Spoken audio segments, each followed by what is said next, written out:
Welcome to Sharat Memorial English School online lecture. Good afternoon, student. In the second lesson, you have studied about what is the health and what is the disease and types of the disease. Then you have studied about the infectious disease and the factors through which that infectious disease is spread. After that, you have observed the figure 2.4 that how how does the mosquito spread the different type of the diseases, for example typhoid, malaria, elephantiasis, etc. Now we have to study about the swine flu. Okay, the regions of the infection swine flu जो है ये जो है जो career होता है ये different different जो है एनिमल्स इसके कैरियर्स होते हैं, मीन्स उस वायरस को कैरी करते हैं। Reasons of the swine flu के reasons infection for swine flu occurs through the pigs and humans. ये जो है इसके लिए रिस्पॉन्सिबल जो एनिमल्स है फ्लू के लिए, स्वाइन फ्लू के लिए पिग्स है एंड ये ह्यूमंस, और दूसरा कौन है, ह्यूमन बींग है। And you have heard about the bird flu. In the bird flu that bird flu is spread because of the some birds like hen, ducks, etc. The viruses of swine flu are spread through the secretion of nose, throat and saliva. अब ये जो swine flu जो है disease, ये knows से निकलने वाले secretion और गले से निकलने वाला जो ड्रॉपलेट्स एंड द स्लाइवा के जो ड्रॉपलेट्स हैं उसके थ्रू ये one person to another person को ट्रांसफ़र होता है या इन्फेक्ट करते हैं। Symptoms of the swine flu, the main symptoms of the swine flu is difficulty in the breathing. Breathing में प्रॉब्लम, सोर थ्रोट, गले में सूजन, सोर मीन्स व्हाट, सूजन, स्वेलिंग एंड बॉडी पेन। और क्या होता है उसमें, बॉडी पेन होता है, पूरी बॉडी जो है दर्द करती है। तो these are the symptoms of the swine flu. Now diagnosis of the swine flu. अब अगर किसी को स्वाइन फ्लू होता है तो उसके लिए कैसे हम लोग आइडेंटिफाई करेंगे कि इसको स्वाइन फ्लू हुआ। And after that, after the diagnosis we have to know about the treatment. उसके ट्रीटमेंट के बारे में पता होना चाहिए। फर्स्ट क्या पता होना चाहिए, diagnosis, and then after the treatment is done, उसके बाद ट्रीटमेंट किया जाता है। Okay, now let's read. For diagnosis of the swine flu, liquid from the throat of patient is sent into laboratory. अब ये डायग्नोसिस करना है, मतलब कंफर्म करना है, चेक करना है कि उस पर्सन को स्वाइन फ्लू हुआ है कि नहीं। तो for that the liquid from the throat of patient is taken. जो गला है, नेक, नेक से हम लोगों का क्या लिया जाता है, liquid, and it is sent to the laboratory. Diagnostic facilities are available in the National Institute of Virology and it is situated in Pune. अब इस डिजीज़ का जो डायग्नोसिस है वो डायग्नोसिस ओनली जो नेशनल इंस्टीट्यूट ऑफ वायरोलॉजी ये institute है वहाँ पे ये अवेलेबल है। तो वो सैंपल लेने के बाद में वो लैब वाले वो लैब वाले इस नेशनल इंस्टीट्यूट ऑफ वायरोलॉजी में वो सैंपल को भेजते हैं। National institute of communication disease NICD Delhi. तो ये दोनों इंस्टीट्यूट हैं, इन दोनों इंस्टीट्यूट में डायग्नोसिस होता है कि that person is suffering from the swine flu और नॉट। वहाँ पे ही हम लोगों का क्या हो जाता है, चेक होकर, डायग्नोसिस होकर कंफर्म हो जाता है।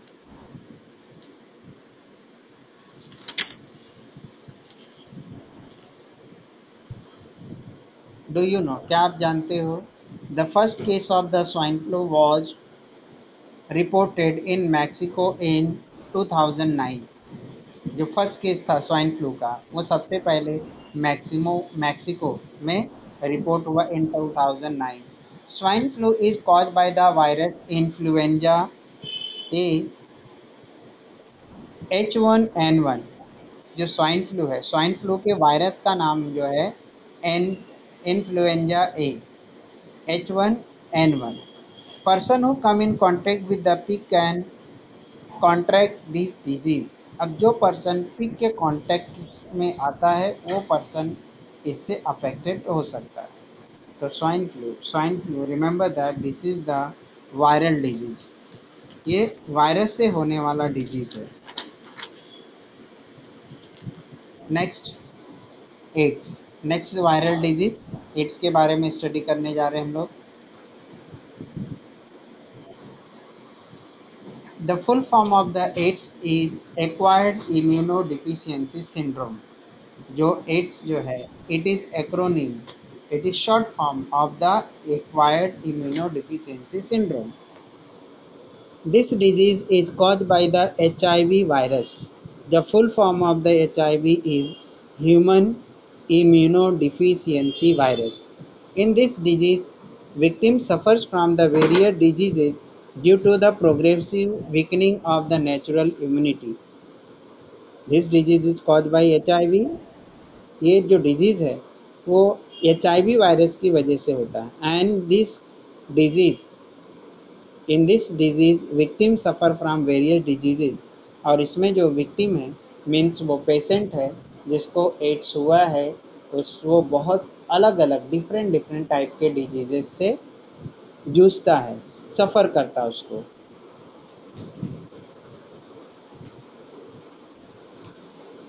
And this occurs because of the progressive weakening of the natural immunity. Because HIV virus affect the immune system, जो हमारे बॉडी का इम्यून सिस्टम है उसको ये अफेक्ट करता है, उस इम्यून सिस्टम को ये डिस्ट्रॉय करता है। बिकॉज जो HIV वायरस होते हैं दे एनगल्फ द WBCs, जो वाइट ब्लड सेल्स होते हैं उनको एनगल्फ करता है, उनको ये क्या करता है, खाता है। और इसकी वजह से वाइट ब्लड सेल्स कम होते बॉडी में, जो डिफरेंट टाइप के डिजीजेस से फाइट करते हैं।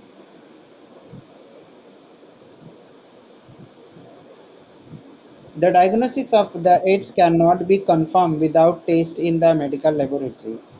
अब जो एड्स है इसका कंफर्मेशन बिना मेडिकल लेबोरेटरी टेस्ट के नहीं हो सकता है। ELISA test is use for its a proper diagnosis. तो इसके प्रॉपर डायग्नोसिस के लिए एलिसा टेस्ट किया जाता है। And symptoms of AIDS are person specific. जो सिम्टम्स है एड्स का वो पर्सन स्पेसिफिक होता है, मीन्स उसका एक कॉमन सिम्टम्स नहीं है। पर्सन टू पर्सन ये सिम्टम्स वेरी करता है, डिफरेंट होता है। ऑलवेज रिमेंबर, हमेशा याद रखना है। क्या याद रखना है? AIDS does not occur due to touching and sharing the food with the HIV infected person और by nursing the HIV patient. अब ये जो एड्स डिजीज है ये दूसरे पर्सन को, जो एड्स डिजीज़ है वो पेशेंट को टच करने से, उस पेशेंट के साथ फूड शेयर करने से और उसके नर्सिंग से, मतलब उसकी जो देखभाल करने से वो ट्रांसफ़र, वो स्प्रेड नहीं होता, दूसरे में वो स्प्रेड नहीं होता। Our behaviour with HIV infected person must be normal.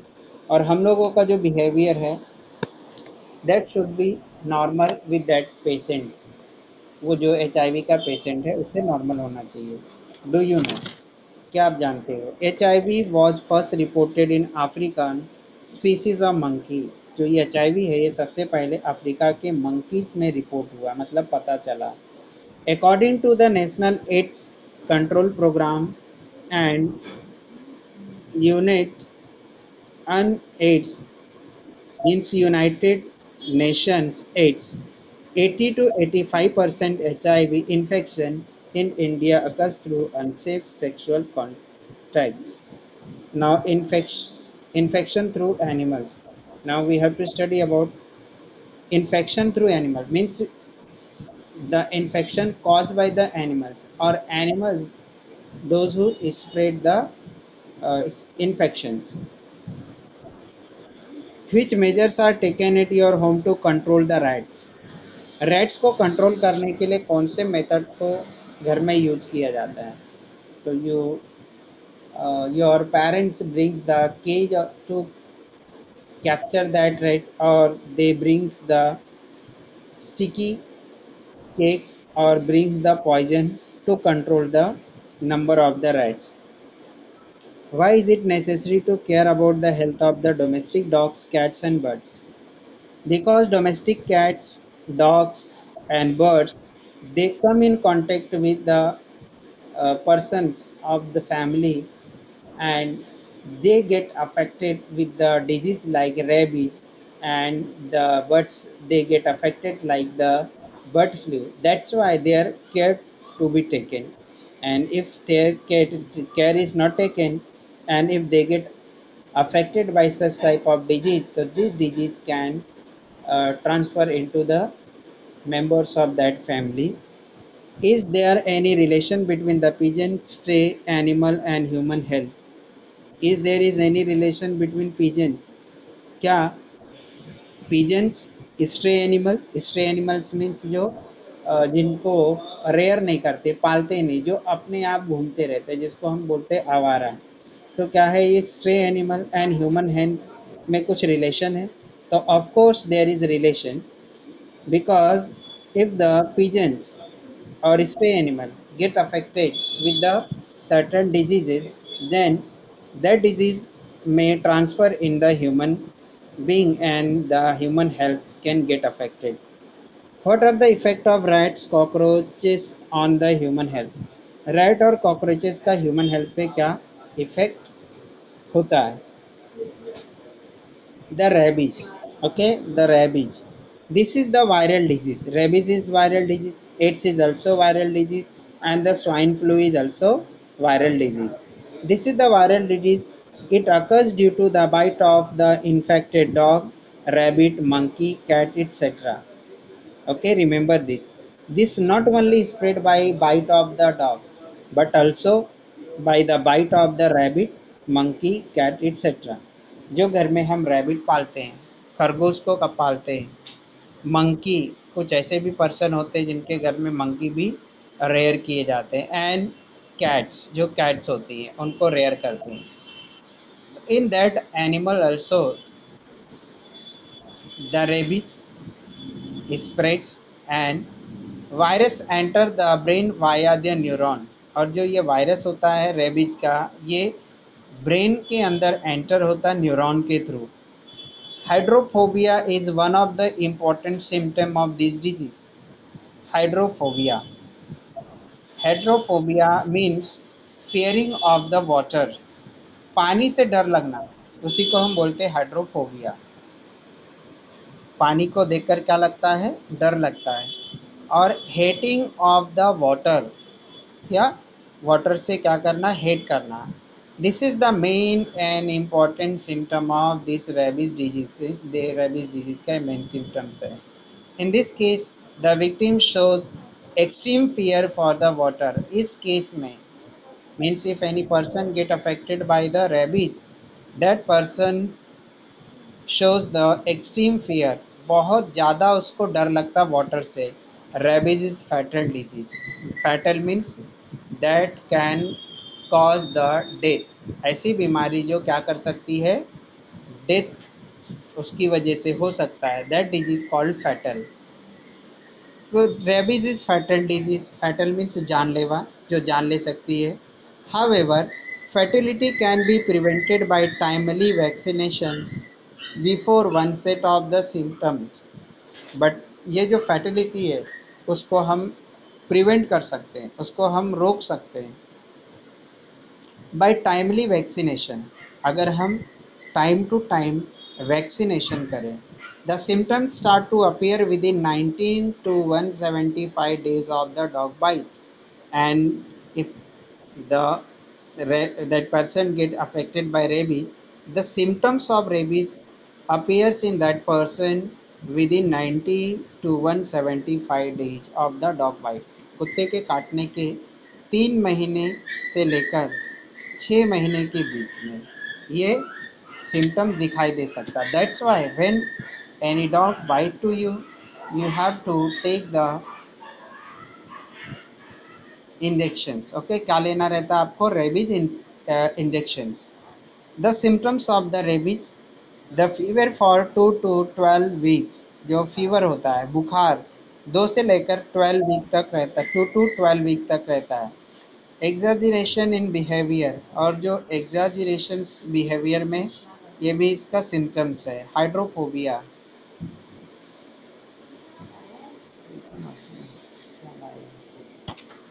Exaggeration in the behaviour, hydrophobia. Cupboard में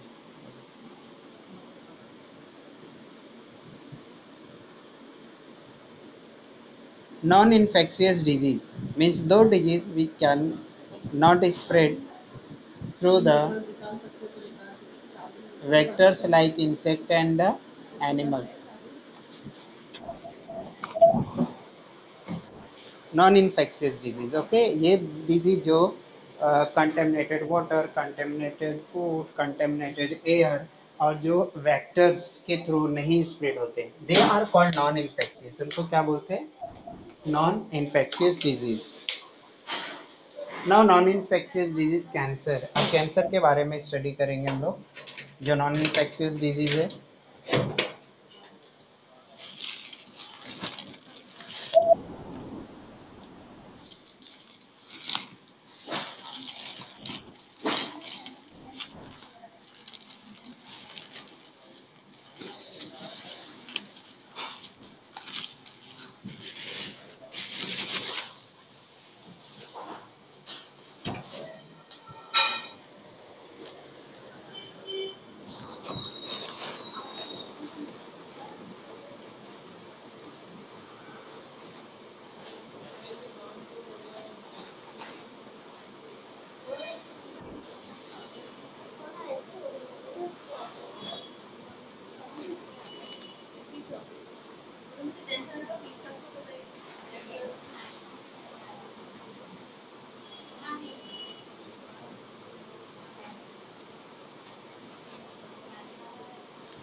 निकाल गया चेयर दो थी ना प्लास्टिक की चेयर में कलंदर है लेके आओ इधर चलने बैठ आ रही है चेयर सवा रखो बैठना तुम भी नीचे बिठाओ अपना नाम अला वो चेयर रहने दो, ये अपना नाम लाए ना सर मैं देखो बच्चे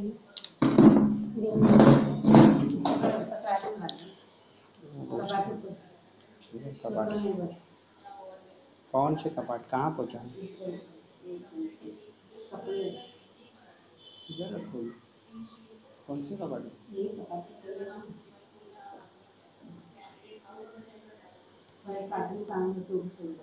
The diseases which do not occur through infections and body contacts are called non-infectious disease, and such diseases arise in human body itself due to the certain region. Those disease means ऐसे disease that do not spread through do not spread by the body contact, जो body के contact से फैलता नहीं है, ऐसी बीमारियां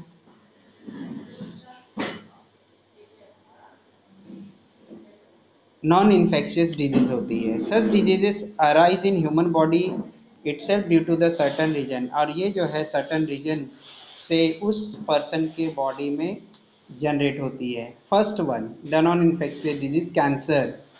uncontrol and abnormal cell growth is called as cancer. Okay, we know that the cell division takes place by mitosis process, means one cell divided into the two cells, and in this way the cell division takes place। इस तरीके का cell division होता है, and इस तरीके से क्या होता है, सेल डिवीजन, और उसके बाद में बॉडी का ऐसे ही ग्रोथ होता है। But if that person get affected by the cancer, अगर वो आदमी किससे अफेक्टेड होता है, कैंसर से, तो उसके बॉडी में ये जो ग्रोथ होता है उस माइटोसिस के रूल को फॉलो नहीं करता, तो अनकंट्रोल तरीके से एंड एबनॉर्मल सेल्स डेवलप होते हैं। मतलब जो सेल्स होते हैं वो नॉर्मल नहीं होते, एबनॉर्मल होते हैं। ग्रुप और lumps of the cancerous cells is called malignant tumour. अब जो इस तरीके के सेल फॉर्म्ड होते हैं बॉडी के किसी पार्ट्स में, तो that group, that lumps called the that cancerous cell is called the malignant tumor, तो उसको हम malignant tumors बोलते हैं। the cancer can occur in the various organs, जो कैंसर है ये अलग अलग ऑर्गन्स में हो सकता है, लाइक लंग्स कैंसर, माउथ में होगा तो माउथ कैंसर, टंग में होगा तो tongue cancer, stomach, breast, uterus, skin and tissue like blood. अब ये कहाँ कहाँ ये कैंसर्स जनरेट हो सकता है, किस ऑर्गन में? This can occur in the lungs, lungs में हो सकता है, माउथ में हो सकता है, tongue, stomach, breast, uterus, skin and tissues like blood. Means blood में भी ये हो सकता है। अगर ब्लड में होता है then it is called as the blood cancer. Reasons of the cancer, okay, तो रीजन आर ऑल्सो डिफरेंट। यहाँ पे रीजन भी कैंसर के क्या है, बहुत ही डिफरेंट डिफरेंट है। Consumption of tobacco, gutkha, smoking, alcoholism, lack of the fibre content, fruits and leafy vegetables in the food, excessive consumption of junk food, pizza, burger, etc. are some of the many possible reasons. Heredity may also be reason. Okay, अब देखो यहाँ पे जो tobacco consumption, gutkha consumption, smoking, cigarette and bidis, alcoholism and lack of fibre content in the food, अगर food में fibre के content कम है तो this may cause the cancers and eating the junk foods etcetera. Now symptoms, okay, symptoms क्या क्या है? If any person get affected by the that cancer, तो what are the symptoms? Chronic cough, horse voice, chronic कफ मतलब chronic long time तक कफ, coughing उसका ये नहीं होता, हॉर्स वॉइस, जो उसकी वॉइस है वो डिफरेंट हो जाती नॉर्मल से। डिफ़िकल्टी इन स्वेलिंग, अगर difficulty in swallowing, swallowing means what, निगलना, निगलने में तकलीफ, मतलब हम जब खाना च्यू करते हैं, च्यू करने के बाद उसको निगलते हैं, that time also there may be difficulty. Incurable scar and inflammation, incurable scar, scar means क्या है, धब्बे, स्पॉट्स, तो इनक्योरेबल स्पॉट्स मतलब ऐसे स्पॉट स्किन पे पड़ना जो इनक्योरेबल हो, जो ठीक ना हो। एंड इन्फ्लेमेशन, और क्या है, inflammation, swelling in that area. Lumps in breast, breast में लम्प्स हो सकता है। अनएक्सप्लेन्ड वेट लॉस, और अनएक्सप्लेन्ड वेट लॉस, और जो बॉडी का वेट है वो भी क्या हो सकता है, लॉस होता है। ये सब सिम्टम्स हैं कैंसर के। Now modern diagnostic and treatment of the cancer, modern time में ट्रीटमेंट क्या है और डायग्नोस्टिक क्या है? डायग्नोस्टिक से क्या कर, डायग्नोसिस से क्या करते हैं, we find out the yes disease, we confirm that disease, we find out the region, okay, कि वो पर्सन को ये डिजीज हुआ है, तो उसके लिए जो टेस्ट रहते हैं वो टेस्ट किसके अंडर आते हैं, डायग्नोसिस के अंदर। एंड ट्रीटमेंट, ट्रीटमेंट मीन्स क्या है, उसका इलाज, कि उसका जब डायग्नोसिस हुआ and it is confirm that that person is suffering from this disease, then treatment starts. The various technique like CT scan, अलग अलग टेक्निक, मॉडर्न टेक्निक जैसे CT scan, MRI scan, CT scan होना, MRI scan, mammography, biopsy are use in the diagnosis of the cancer. Cancer के diagnosis में ये चीज़ें apply की जाती है। सीटी स्कैन किया जाता है, एमआरआई किया जाता है।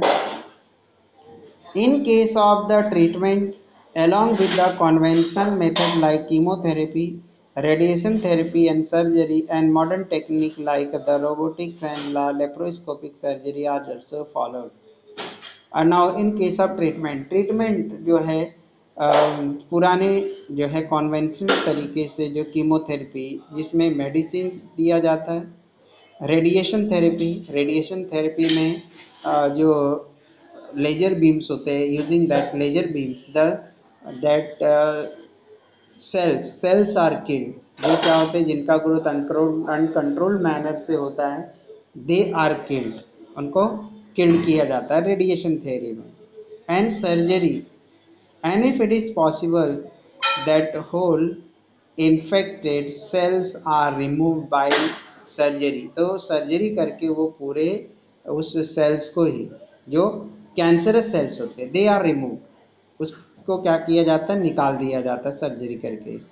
And modern technique like robotics and laparoscopic surgery, laparoscopic means the surgery using the lasers, laser को यूज करके जो सर्जरी की जाती है, ये मॉडर्न टेक्नोलॉजीज है. एंड कन्वेंशनल में क्या क्या इंक्लूडेड है, in conventional the chemotherapy, radiation and surgery are included, and in the modern technology robotics and the laparoscopic surgeries are involve. Always remember, control diet help to prevent some types of the cancer. अगर हम control diet ले तो कुछ type के cancer से हम बच सकते हैं. Physical exercise along with the modern treatment is more beneficial to cure the cancer. जो फिजिकल एक्सरसाइज है मॉडर्न ट्रीटमेंट के साथ वो कैंसर को ट्रीट करने में ज़्यादा फायदेमंद होता है, ठीक करने में. Avoid addiction like tobacco, chewing, smoking etcetera. और हम लोगों को क्या करना चाहिए, टोबैको, चिविंग और स्मोकिंग इसको अवॉइड करना चाहिए.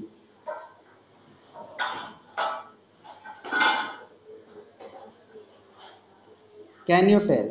Do you remember any person drinking the sugar-free tea or avoiding consumption of sweets? What may be the possible reason for this? Yes, of course. You might have seen the person nearby you in neighbors or in your relatives or maybe in your family. That person avoid the consumption of sweets and drink the sugar free tea, means without adding the sugar in tea. And even though you might have seen that person drink the syrup that is sugar free वाले syrup को भी consume करते हुए आपने देखा होगा. What must be possible reason for this? That person may affected by the diabetes, वो क्या है, वो पर्सन डायबिटीज़ से अफेक्टेड होगा, इसलिए वो पर्सन इस तरह जो है शुगर फ्री चीज़ों को यूज करता है. Now second non infectious disease diabetes. First one we have seen about the cancer, second one is the diabetes.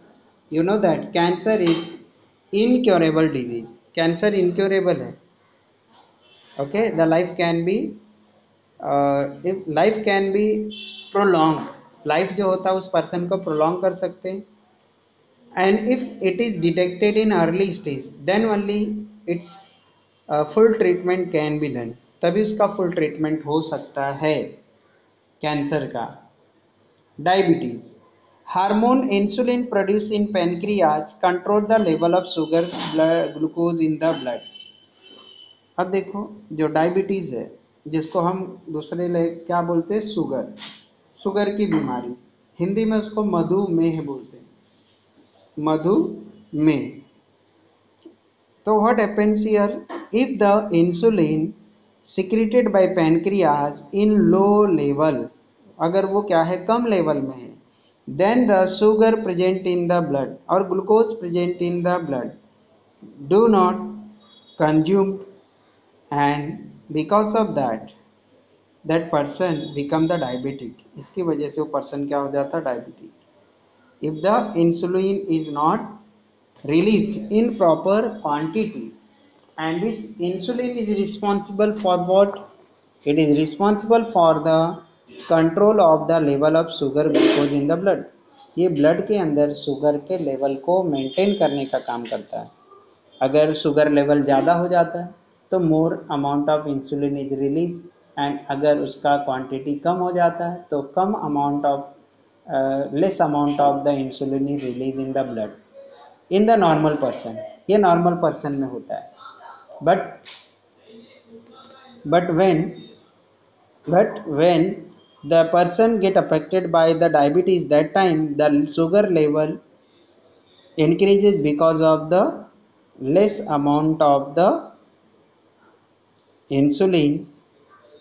जो लेस अमाउंट में इंसुलिन सिक्रीट होता है इसकी वजह से वो लेवल इंक्रीज होता है. If insulin secretes in a low quantity, glucose level can not B control. अगर इंसुलिन क्या होगा, लो क्वांटिटी में सिक्रीट होता है तो ग्लूकोज का लेवल कंट्रोल नहीं होता. And this disorder is called diabetes, और इसी को हम क्या बोलते हैं, diabetes. Symptoms which can not be ignored, ऐसे सिम्टम जिसको हम इग्नोर नहीं कर सकते. Frequent urination at night, frequent urination at night, रात के टाइम बार बार यूरिनेशन के लिए जाना. इंक्रीज ओबेसिटी और वेट लॉस, या तो ओबेसिटी मोटापा बढ़ना या तो वेट का लॉस होना. Reason for diabetes, it is heredity, ये क्या हो सकता है, हेरिडिटरी ओबेसिटी या मोटापे की वजह से हो सकता है. लैक ऑफ फिजिकल एक्सरसाइज, या तो फिजिकल एक्सरसाइज बहुत कम कर रहा हो पर्सन. एंड मेंटल स्ट्रेस, और ज़्यादा मेंटल स्ट्रेस होने की वजह से भी ये हो सकता है. प्रिवेंटिव मेजर्स, अब इसके लिए प्रिवेंटिव मेजर्स क्या क्या हैं. फॉलोइंग द प्रॉपर डाइट, इसके लिए क्या ज़रूरी है कि प्रॉपर डाइट फॉलो करें. Medicines and exercise under the supervision of doctor help to keep the diabetes under control. तो इसके लिए यही प्रॉपर डाइट लेना. इसके बाद में क्या है, मेडिसिन और एक्सरसाइज करना, मेडिसिन लेना and doing the exercise under the supervision of doctor, supervision of the doctor.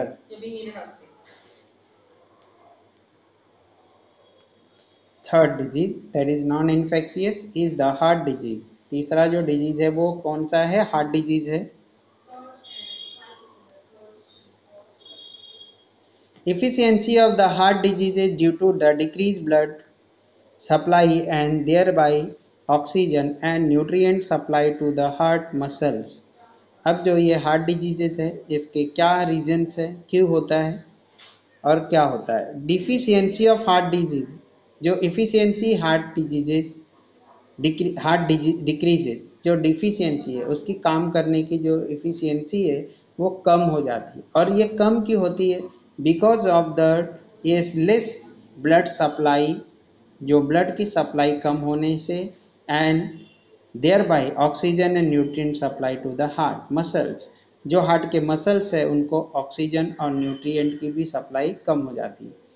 If the blood supply is affected then the supply of the nutrient and oxygen automatically will get affected because the blood do the function of transportation. जो blood है वही transportation का function करता है. that blood carries the oxygen as well as the food nutrient, जो food के nutrient है, and because of that only each and every cell get that oxygen and nutrient. And if this supply get affected, then the if this supply get affected to the heart cells, heart muscles, then there may be the heart diseases. Due to this heart has to perform more work. अब अगर क्या हो गया, उसको oxygen और nutrient supply कम हुआ तो heart has to perform more work that lead to stress on it. तो हार्ट को और ज़्यादा ब्लड को पंप आउट करना पड़ता है, and it develop stress on it, और इसकी वजह से उसके ऊपर क्या डेवलप होता है, stress. This may cause the heart attack, इसकी वजह से हार्ट अटैक होता है. If someone has heart attack immediate consultation of doctor and treatment is necessary. अगर किसी को हार्ट अटैक आता है तो उसको इमीडिएटली तुरंत डॉक्टर से कंसल्ट करना चाहिए और ट्रीटमेंट उसके लिए नेसेसरी होता है. One should not ignore the symptoms, किसी भी पर्सन को ये सिम्टम्स इग्नोर नहीं करना चाहिए। सीवियर चेस्ट पेन, अगर बहुत ज़्यादा सीने में दर्द हो रहा है, चेस्ट पेन हो रहा है। पेन इन शोल्डर्स, और शोल्डर्स में पेन हो रहा है। नेक एंड आर्म्स, नेक और आर्म्स हाथों में और गर्दन में। क्रैम्प्स इन हैंड, और हाथों में क्या है, क्रैम्प्स आ रहे हैं, मोच जैसा आ रहा है। एंड अनईजीनेस, और अनईजीनेस फील हो। ट्रेमर्स, और क्या हो, ट्रेमर्स हो, बॉडी जो है शेक हो, स्टेबल नहीं रहे, तो this should not be ignored. Reasons of the heart attack: smoking, alcoholism, diabetes, hypertension, obesity, lack of physical exercise, heredity, mental stress, anger, anxiety. All these are the reason of the heart attack. Okay, student, now unmute yourself, and if you have any doubt, ask to me now. Yes, student, tell me. Is anybody having any doubts?